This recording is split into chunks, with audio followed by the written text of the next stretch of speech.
found out that my husband at the time was having an affair. And so he drained our bank accounts at ChatGPT, and it sucks. Like, we've done $1 million a month or more for the past 28 months in a row. What the hell? How did she able to manage coming from being a teacher to be a real estate guru and sell so many houses? Today, we have the pleasure of hosting Krista Mashore, a renowned real estate coach, best-selling author, and a digital marketing expert with a 20-year track record as a top 1% realtor nationwide and a highly sought-after coach. Krista has transformed the lives of thousands of agents and lenders through her innovative digital marketing strategies. She is also the host of the Fired Up with Krista Mashore podcast and author of the recent book, Stop, Snap, and Switch. Train your brain to unleash your limitless. Horrifying data.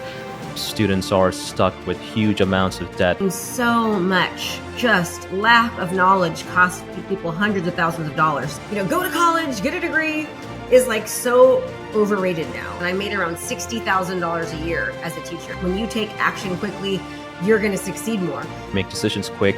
You're going to make plenty of mistakes along the way. We make mistakes all the time, but we learn from them and then we improve, we iterate. And successful people are fast action takers. My best month in real estate, I sold 26 houses and I made over $360,000 in commission in 1 month. The Avenue of the Strongest is a podcast dedicated to exploring the lives and experiences of the most inspiring individuals from around the world.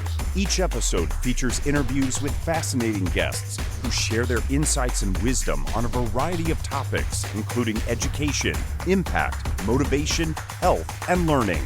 Here are your hosts, Anayet Chowdhury and Vlad Suleiman. Krista, welcome to the show. Thanks for having me. I appreciate it. Yeah, I would love to kind of take you back first because, we know that you're all about real estate. However, I found out that you were actually a teacher for third grade for 6 years. And, we are a education company, so we have to start over there. What's your story? Please talk about that, about why you got into teaching or how you got into teaching. And then how did you go from teaching into this? Yeah, so I taught third grade for 6 years, like you say. I actually have a master's degree in curriculum and instruction.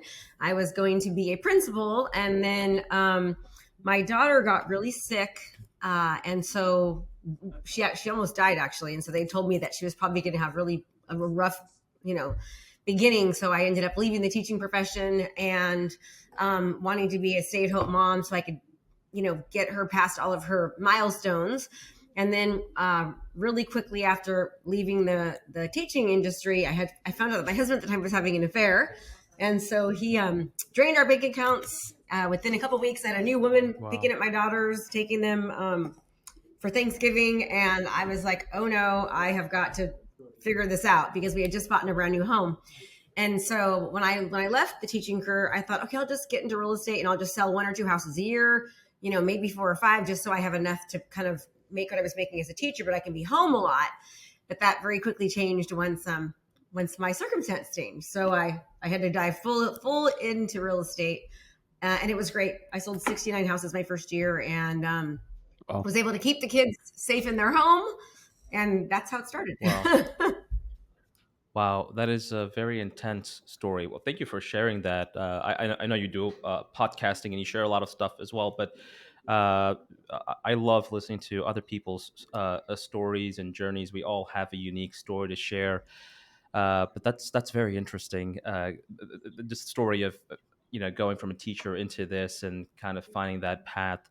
Now, and it's very interesting that you mentioned, because over here, I know you also had a challenging journey in general, leaving home at the age of 13. You've experienced things such as group homes and foster care. I'm curious to kind of ask you, how have those experiences, your early experiences, shaped your determination and outlook of life? Because you're an absolute killer, go-getter. Is it from the childhood experiences, or? Yeah, I think so. I mean, I think part of the reason why I was so determined to keep my kids safe in their house was because I haven't lived at home since I was 13, and, found myself in group home and foster home until, and then when I turned 18, I got kicked out because the money wasn't coming in. And so it was tough, but I had to get very resourceful and figure it out. And I've always been a pretty big mindset person. I've had to really, really work on myself like big time because there was some physical abuse happening from my mom when I was younger.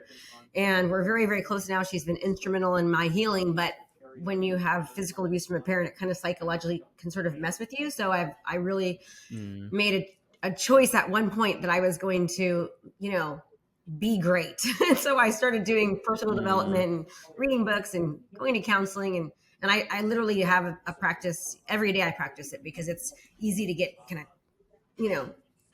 I always call it the bad wolf set in, and it's easy to get kind of go down the hole if you don't constantly work on yourself. So it's been a big priority for me. So this podcast is sponsored by ArgoPrep, an award-winning edtech company serving over 1 million students nationwide. We understand that as parents, you want to ensure that your child receives the best education possible. Say hello to ArgoPrep. With over 15 plus educational awards earned in just the past year, ArgoPrep's platform offers your child video lessons, quizzes, drills, printable worksheets, and more. Best of all, your ArgoPrep subscription comes included with 4 comprehensive digital workbooks that cover all 4 subjects: math, ELA, science, and social studies. Visit argoprep.com today and start your free trial.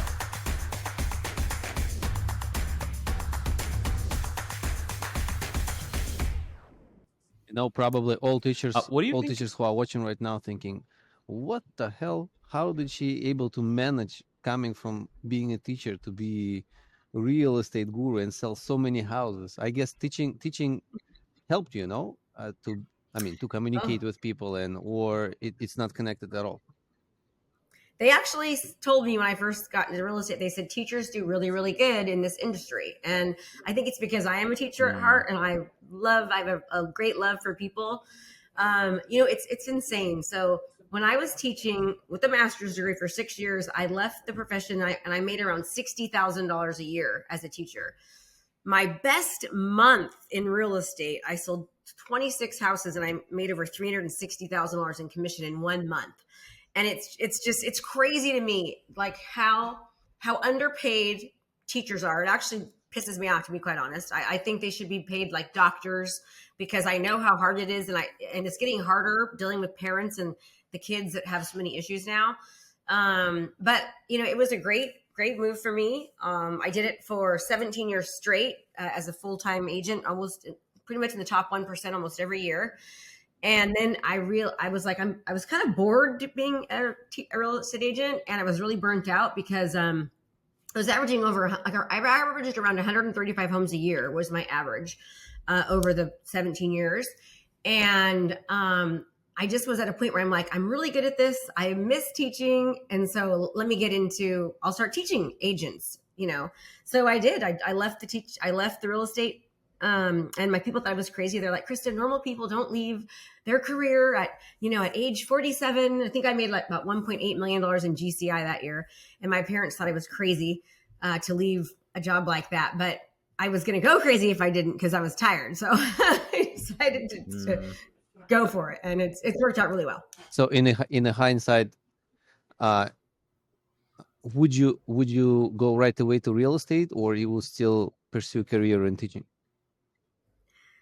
No, I love being a teacher. It was a great path to start. I think my credentials and my college helped me as well. It taught me how to teach people, and I think real estate is a lot to do that. Now I'm teaching agents, and not only agents, I teach entrepreneurs now in every field, and being able to teach and explain in a way that people, like all learning styles, can actually learn and have empathy with people, I think has really been instrumental in my success. So I wouldn't want to change anything. I wouldn't want to change me not living at home. I wouldn't want to change the abuse. I feel like all of it has helped me be more relatable to people. And I think some people look at people that are successful and they think like, oh, Krista's just, she does this because she's got pretty fake teeth. I don't know. They always think of something, right? But I always tell people, hey, I'm just the kid from the foster home that wet the bed until she was 10 and couldn't read until she was in 5th grade. That's all I am. So if I can do it, you can do it. Yeah. That's a very good point, actually. I guess it's a very, like a big call right now to all teachers. If you are burned out, go and take Krista's course and just pursue the career in real estate, I guess. And I tell you Well, what, teachers are the best because, well, first of all, they understand the power of like how important it is to invest in yourself because they went to school and spent a lot of money getting their credential and quite frankly, not even to make a lot of money. If you invest, like I have spent over $1.1 million in the past 5 years and 4 months in my own personal development, like hiring the best coaches and the best people at their field to learn to get my craft better. And, the investment, I remember my dad saying, why do you hire all these coaches? You're already the top 1%. And I said, Dad, that's why I'm the top 1%, because I hire people to help me be the best that I can be, So it honestly, real estate's a great profession if you have a love for people and you're willing to invest in the knowledge to really differentiate yourself, because it's a very, very competitive market. So you have to really learn, like I teach agents how to utilize innovation, technology, and social media to dominate their market. I don't teach them to do things like open houses and cold call and door knock. I teach them how to become like digital marketers. And I teach them how to educate their community. So basically I teach them to utilize education. Education is marketing, to educate their community about everything that's happening in the community and, what the real estate market is like, and what makes this neighborhood different than this one, and how interest rates are, affect what a buyer and seller can do. And when they do that and they properly get the information out there by utilizing digital marketing strategies, they can dominate a market very, very quickly. And because they're so innovative and different, they show specialized knowledge, it's easy for them to beat their competition. But most people aren't willing to learn the skill or take the time to do it. They just, getting into real estate, the barrier to entry is very low. My daughter just got her cosmetology license, and she had to do like 1,500 hours of schooling, right? Took her a year and a half, going 40 hours a week. As a real estate agent, you take 135 hours, which really isn't 135 hours, and boom, you have a license. So real estate agents don't understand how important it is to invest, to learn to be the best. And if they did, it's like, I make more money as a real estate agent than most doctors, attorneys, dentists, lawyers do. So if you learn to do it well, it's very, very lucrative. And I think teachers are the best people to do it because they are educators. So yeah. I have a question. I'm curious. From a broader standpoint of view, would you be against or for making the certification process for being a real estate agent more intense? So instead of the 135 hours that you mentioned, whatever it is, I don't know, because I'm not an expert in this field, but 200, 300, or maybe even 500, because of, perhaps real estate agents have they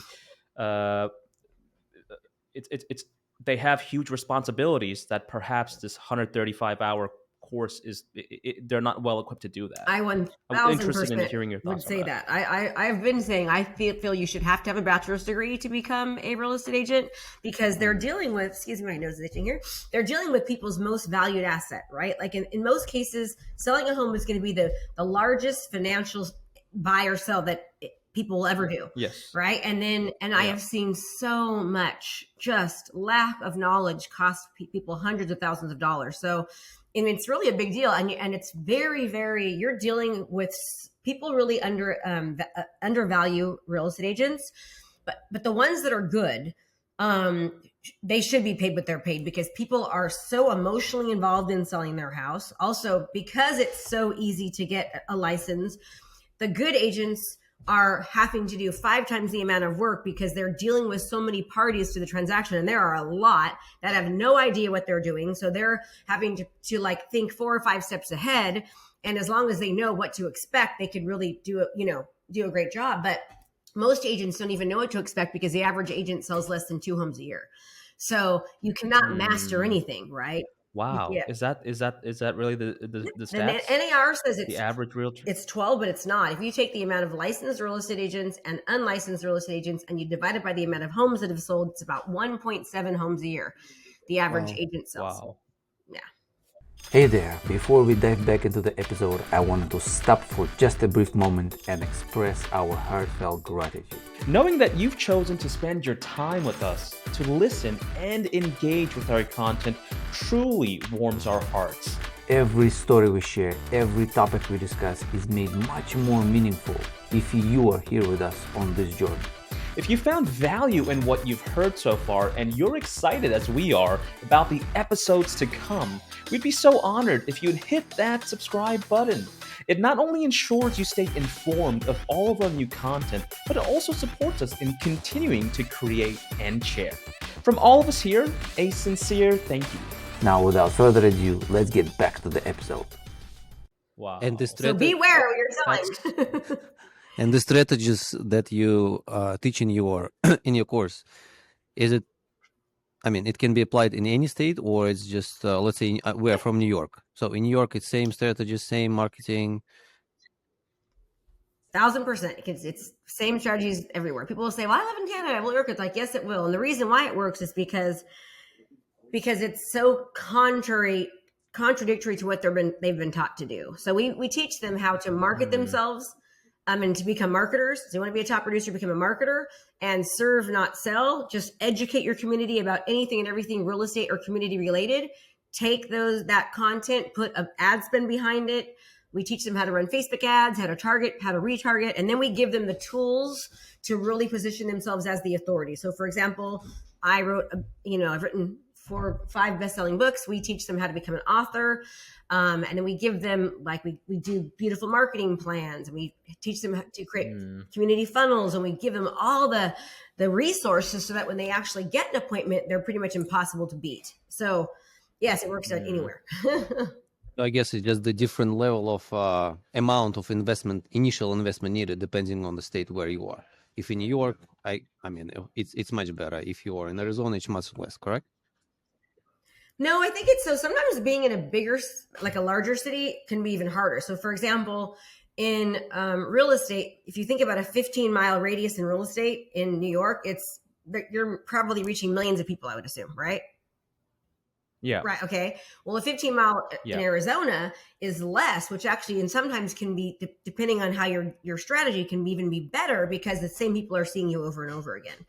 But the amount of money that it takes to really market yourself properly, I teach Facebook and YouTube. It's minuscule because it is in a small geographic location. So as a real estate agent, you're not trying, if you live in New York, you're just focusing on New York, right?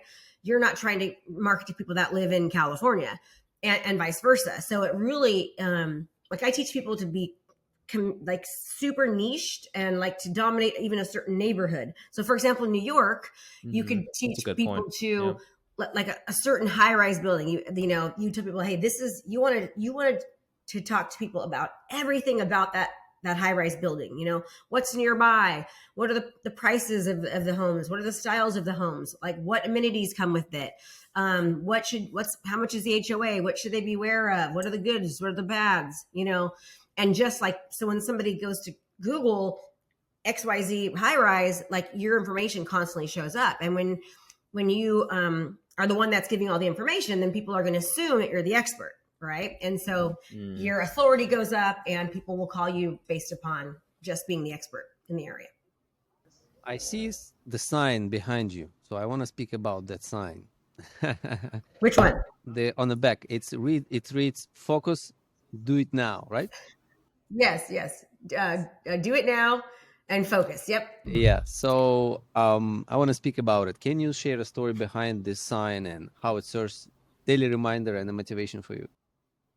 Yeah. So I think that, if you do a lot of research, I love learning and education. So I'm constantly reading books and taking courses and things like that. And, successful people are fast action takers. In fact, W. Clement Stone, who was a billionaire back in the 1920s, he had this saying. So he lived in a high-rise building in was it either San Francisco or New York City, one of the two. And there was 100 floors. And so every day before he would get to the bottom floor, he would say, do it now, do it now, do it now. And he would make every single one of his employees say, do it now. And the reason is because like action takers are money makers, right? Like it's a universal principle that when you take action quickly, you're going to succeed more. So many people are getting ready, they're aiming, but they're not firing. And so it's so important. And this is hard for teachers. Okay. So teachers, listen to me. This is hard for teachers because most teachers, they're trying to get an A and they want to be perfect. And they want every I to be crossed and every D to be I'm saying it wrong, but every I to be I'd and every T to be crossed, right? And so the harm in that is that when you're always thinking and trying to make it perfect, it's like you're not progressing as fast, and you're not only that, but you're not learning what doesn't work and how you can adjust or modify or adapt. So I make decisions quickly. I take fast action. I take imperfect action because I can't get perfect until I know how to make it perfect, right? It's never going to be perfect to start, whether I take a year or whether I do it in a month. So I'm just very quick at taking action. And I've studied that most successful people, that's one trait they have in common. In fact, Napoleon Hill even says that's one of the 16 success traits is people that take action quickly. I have this thing called GETMO, good enough to move on. So it doesn't mean you're going to settle for, it being good enough, but you're going to start and you'll make it better as you go. But if you don't start, I'll have 15 projects started where somebody else is still thinking about the last 5. I might have made 10 mistakes, but that's okay. I can improve upon that. So that's why I say do it now. That is such good advice, honestly, for anybody listening.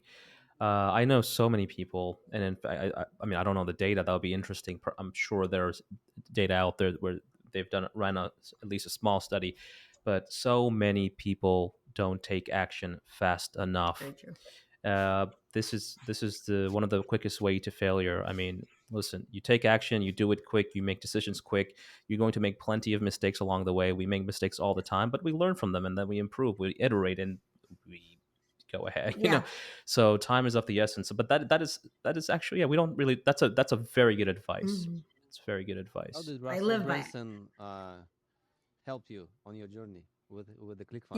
Yes. So I was, this is a good example of taking fast action. Okay. So I watched a webinar from Russell, Expert Secrets. It was 90 minutes long. And it said, if you're a profession or you're good at something, you are an expert in that certain field, you could teach it.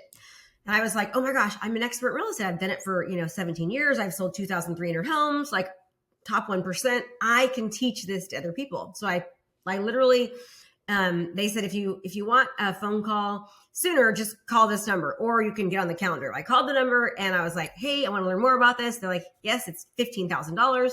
So I said, cool. I put my credit card out, paid 15 grand, flew to Boise. Actually paid 20 because I brought my assistant with me. And next thing you know, I'm signing up for his $50,000 mastermind. And it has been so instrumental because when you hire somebody who knows what to do, you're learning, you're collapsing timeframes, right?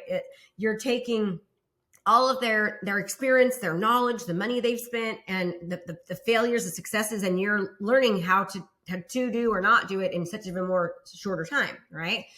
And so he was amazing. He got me to go, we've done $1 million a month or more for the past 28 months in a row. Last month, my company did $18 million in coaching. And wow. I hired Russell initially at a lower point, and he was able to get me to get to $1 million in 11 months. Now, it took me 14 years to get to over $1 million a year as a real estate agent. When I hired Russell, he got me to $1 million in 11 months. So I stayed with him in that program for a while. And then he had another level program, which is $150,000 investment. And I was like, if he got me to go to $1 million in 11 months, what would it look like if I had more help? So I went to his next highest level. And then now we're doing $1 million months. So I cannot tell you how much I believe in coaching, but the right coach who's done the thing that you're trying to do. Now we're actually teaching individuals. I call it the $1 million a month model. So I'm teaching other experts and coaches and influencers. We're teaching them how to sell high ticket through the process that I've been doing for the past 28 months. And it's they're literally getting a 5-year business model in 6 months, right? And all the money and trial and error, we're giving it to them. So I believe in coaching. I believe in education. The teachers would get mad at me if I said this too, but I'm not so I think the original system of you guys, I might get everyone mad, right? You can actually delete this if you want to, but I feel like the traditional, go to college, get a degree is so overrated now.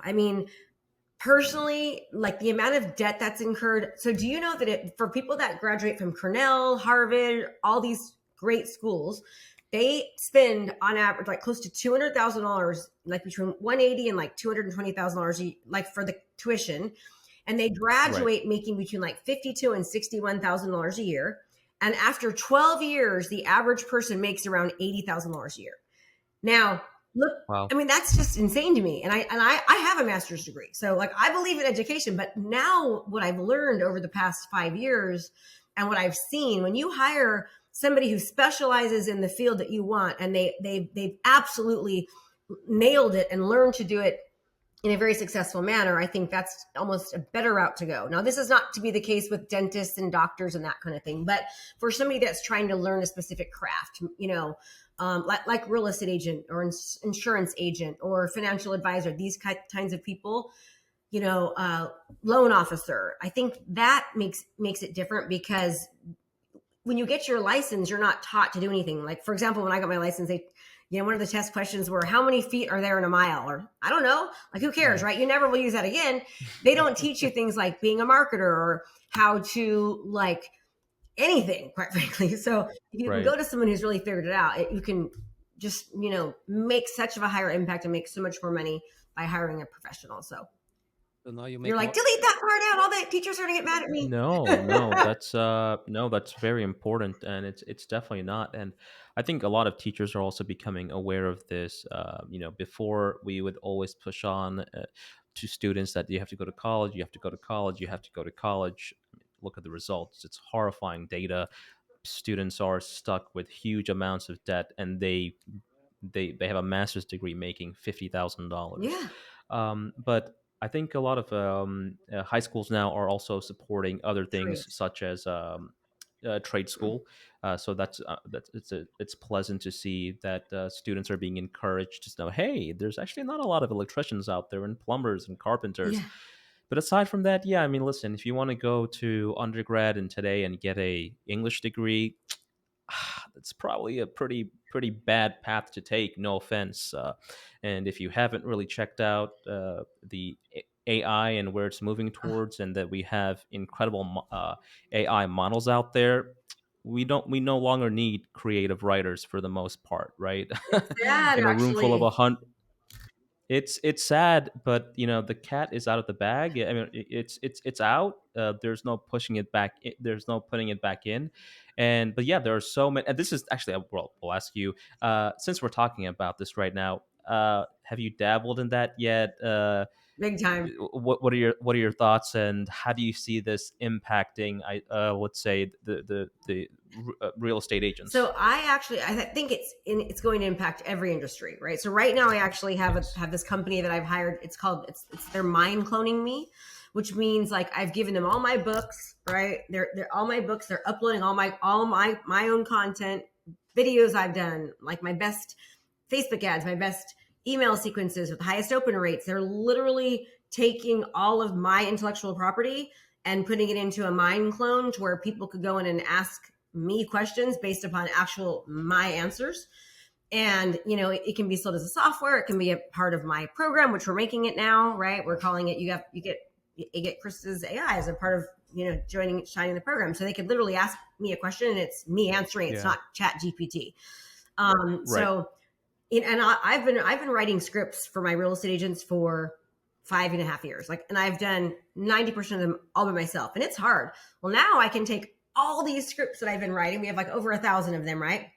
Upload them into my mind clone software, and then it can help me make them even better and reiterate them. But it's my information, so we can make changes, and then I can just spit something out and go, okay, this is right. Let me change this or change that, which is what people do with Chat GPT. I think you need to be very careful if you just. I recently had a student go, I just read a book in 2 days. And I was like, this is Chat GPT and it sucks. Like, don't ever publish this. So I think you need to be careful with that. I think it's a great resource to help, give you a fresh start, but you want to make sure that you put your own eyes on it. Yeah, no, 100%. Yeah, we are definitely not there yet, but it's becoming it is the best tool right now for productivity to help you out. But it'll be very interesting to see where we go here from a year or two. I think we're going to see jobs being lost without a doubt. Technology, this is improving very fast, faster than people think. I've had lots of debates, even with my friends. Some of my friends think I'm crazy.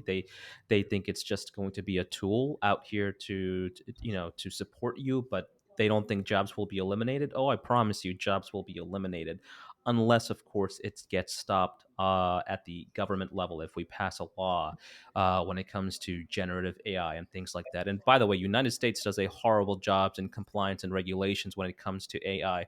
Europe over here, they do a much better job. But yeah, I mean, it'll be interesting. But yeah, every industry is going to be Yeah. impacted. But They have now, like, well, you guys know this. They have AI for video. They have AI for making an image. They have AI Yeah. for you talking, and it's like it looks like you, and it's not even you. It's really scary. Yeah. I mean, it kind of freaks me out, to be Ta- honest. Talking about video editing AI, we everything we have everything we have is in house. We have designers, engineers, full time employees, and for the when we started the podcast, the editors would of course cut the scenes like when you record a podcast, you send it to the editing team, and they go ahead and make sure the audio is good, video is good, and they'll do different cutscenes to make sure that the videos is engaging. Typically, it takes our editor about an hour to get through a podcast through one episode just doing that. We saw I don't know, it was an ad or something on TikTok where this video AI can automatically do that. And I tell Vlad, hey, Vlad, go download and check it out. There's no way that this is good, right? He downloads it, he uses it on one of our podcast episodes, and he's shocked because it has done a fantastic job. It literally has cut down 1 hour of manual labor from cutscene, and this is good. It's accurate, down to what, 15 seconds? Yeah. Oh my gosh, I need to get the name of It's that. So insane. when we And hang you, up, I need to It's insane. know. Well, and you can basically upload like up to 15 or 20 different angles, speakers, this and that. You just name them everybody, and computer AI it's is just insane. cutting it to hundreds pieces in 15 seconds. Oh my Different gosh, angles. what's the name of that? Autopod. Vlad, what's the name of that? Autopod. AutoPod, AUTOPOD. It's AutoPod, if you're listening, send us a check. AutoPod, yeah. Autopod. Yeah. If you have an affiliate Yeah. link, I mean, give it to me and I'll sign up for you with you guys. No. I mean, we don't have an affiliate. Like It's a free but yeah, advertisement. it's crazy. No, it's free advertisement because it's fantastic. I mean, listen, it's a shock. But this is what we're seeing. We are seeing services come out rather very quickly, and it's shocking. I mean, it's crazy. I mean, I know we're getting off topic now, No, but but still, it's I love anything it's business. Okay, It's, let's it's come a back lot. to the topic. I see here very amazing statistics. Correct me if I'm wrong. You managed to sell over 2,300 homes throughout your career. Is it still the number, or it's much bigger? Yep. Yeah, it's a little bit more. But so when I left, the year that I left 5 years ago, I was a full-time agent. I sold 154 homes that year. The year I left to coach full-time. My best year in real estate was 169 homes as a solo agent with an assistant and a transaction coordinator. There was only 1 year I didn't do that well, and it was because like the whole business switched, so I had to switch everything up. But the average is 135 homes over the 17 years, and yeah, 2,300 homes. But now I'm not a practicing agent. I'm just a full-time coach teaching realtors and lenders. And now another segment is teaching entrepreneurs and professionals, how to sell high ticket offers. So could you please share what are the key strategies to contribute to success in real estate industry? Well, you have to, this is in any industry, and I think that what I'm going to say, you guys are going to think is cliche because everyone says the same thing. But if you ask very successful people, I think most of them will say something very similar to what I'm saying. And that is you have to be very consistent, right? Like so many people are not consistent. They don't see the results quick enough. So the second thing is they give up.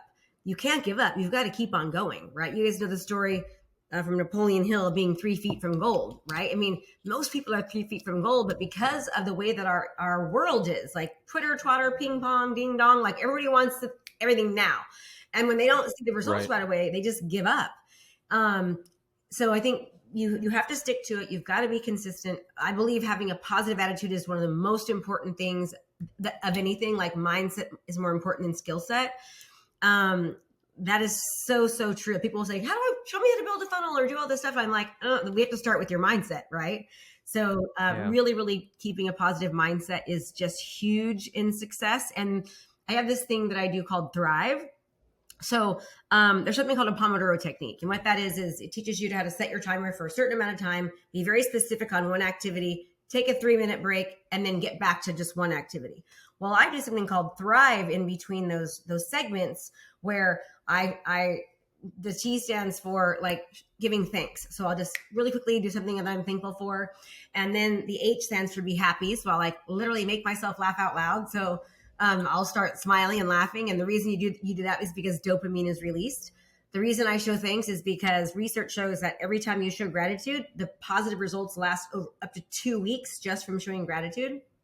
And then the R stands for resourceful. Like I tell myself, I have anything and everything that I need to be successful. I have all the resources right in front of me. I is that I take immediate action. I remind myself to take immediate action all the time. Do it now. Money like speed.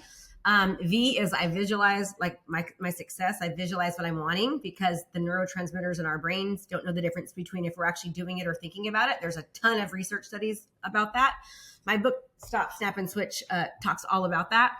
And then the E is like I'm expecting what I'm visualizing. I'm acting as if I already have it.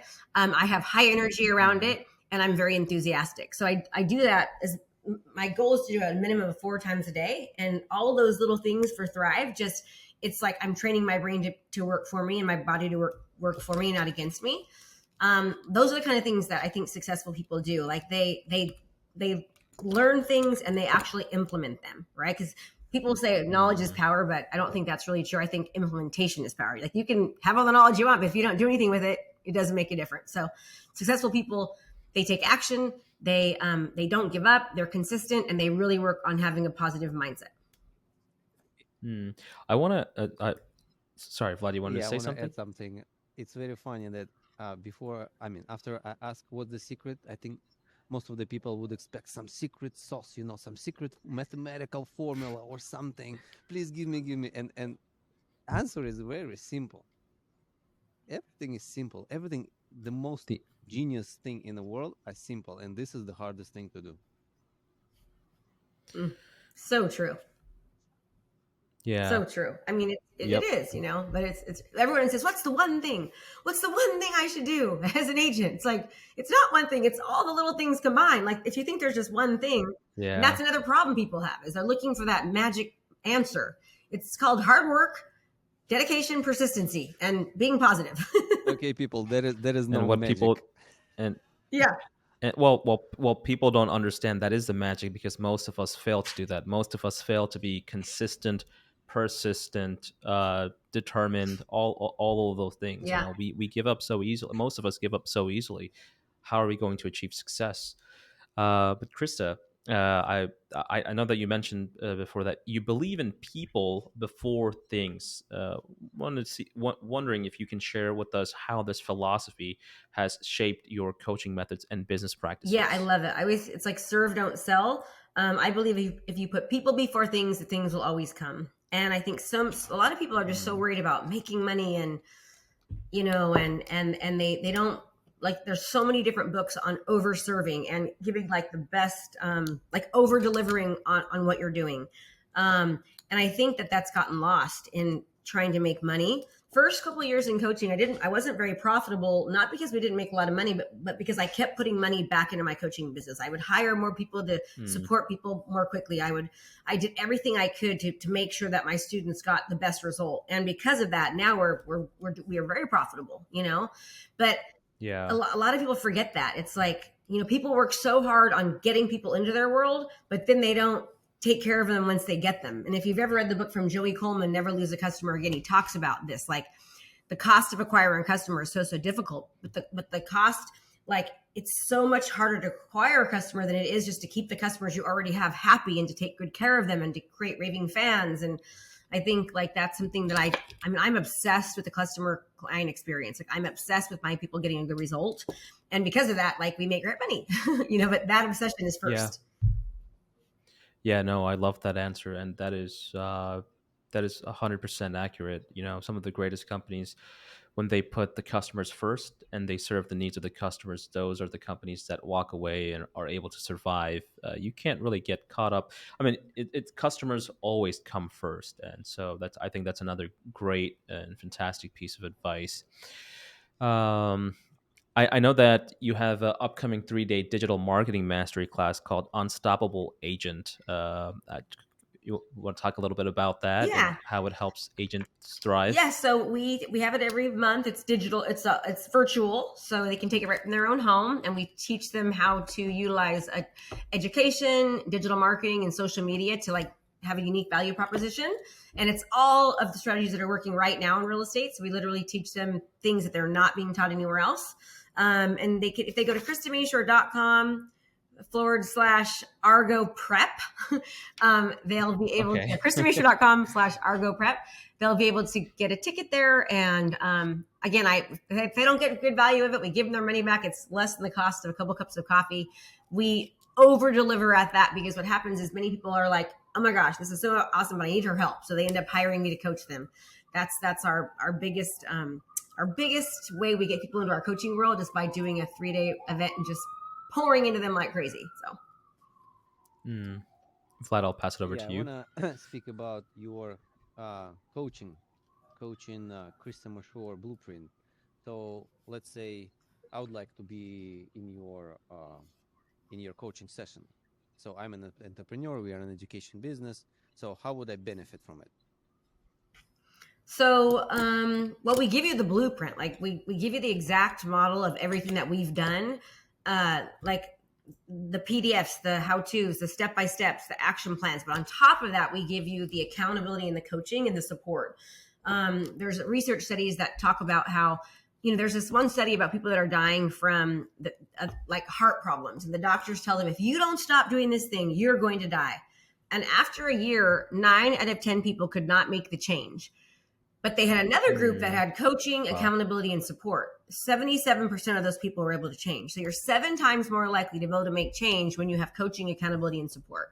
So we not only give them the blueprint and the resources, and we train them, but we give them the accountability. They have an accountability coach.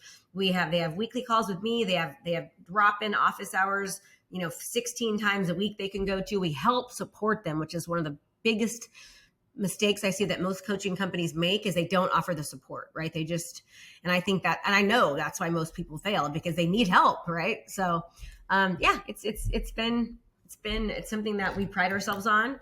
And I'll tell you, more people will fail than will succeed in my coaching program.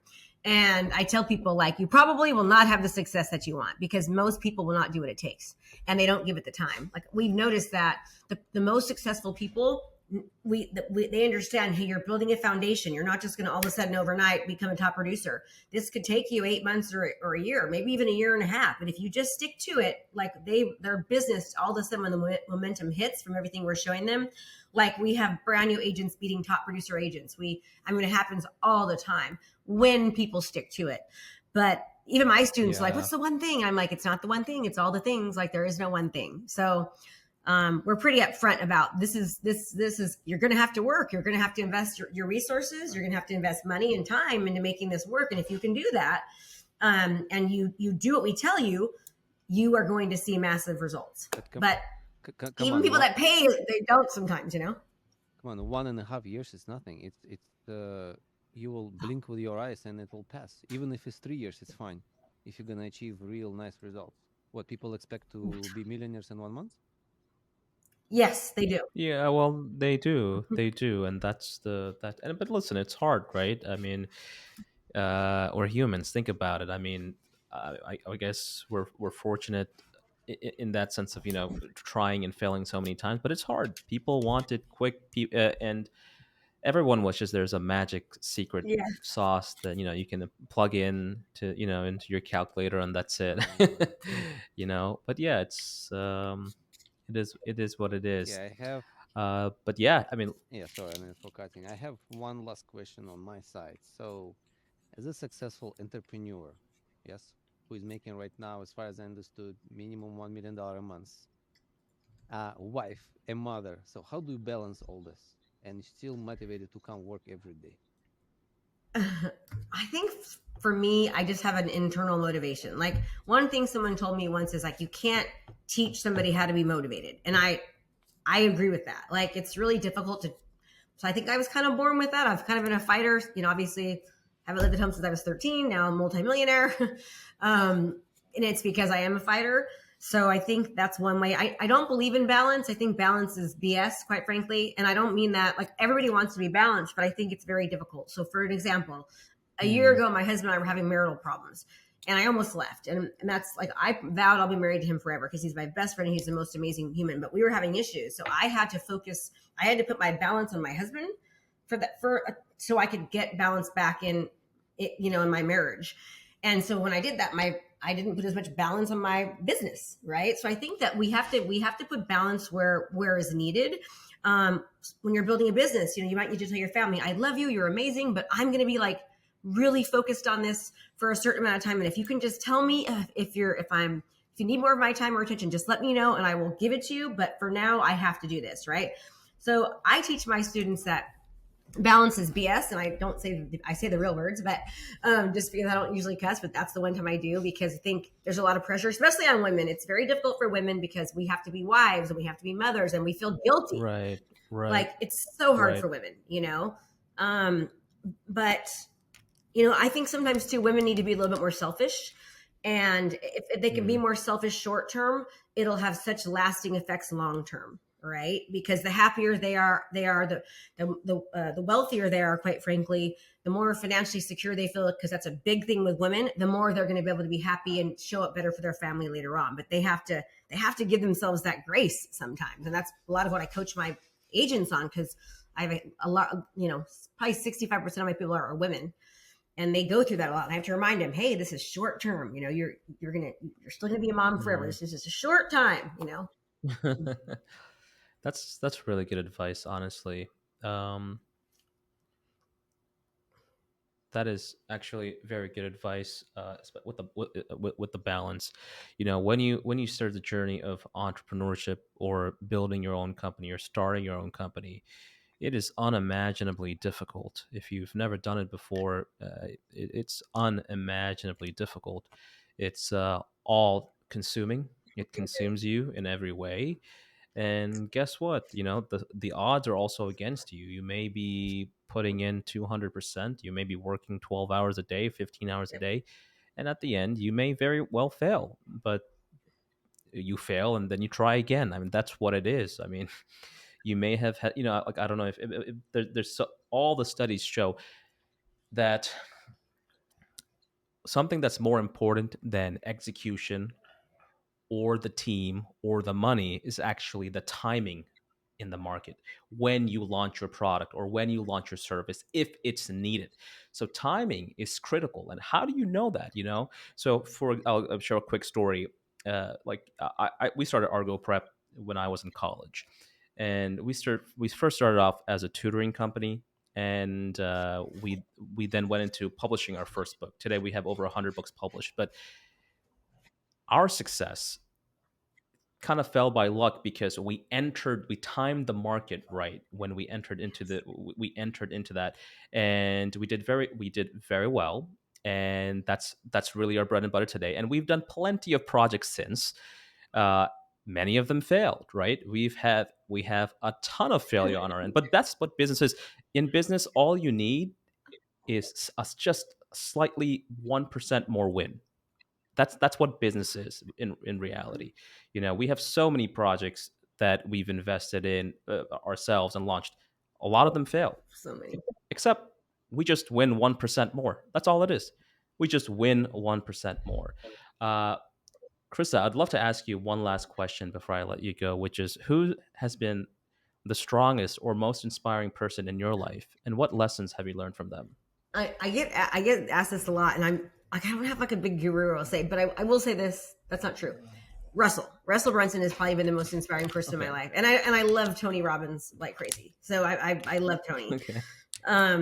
But I would say, yeah, Russell and Tony. And I just learned from Russell, like, never give up, hire somebody who's done the thing, who, not how. Right. And with Tony, I've just learned like the more that you can surround yourself with positive people, have a good attitude, have energy, expect success, be the best of the best of the best, like it'll come. So I really appreciate you guys having me on here. It's been awesome. I really mean it. Annette and Vlad, you guys are great. And I love what you guys are doing. And I love that you're helping teachers. And plus other entrepreneurs. So I just wanted to let you know how much I appreciate the opportunity to be on here.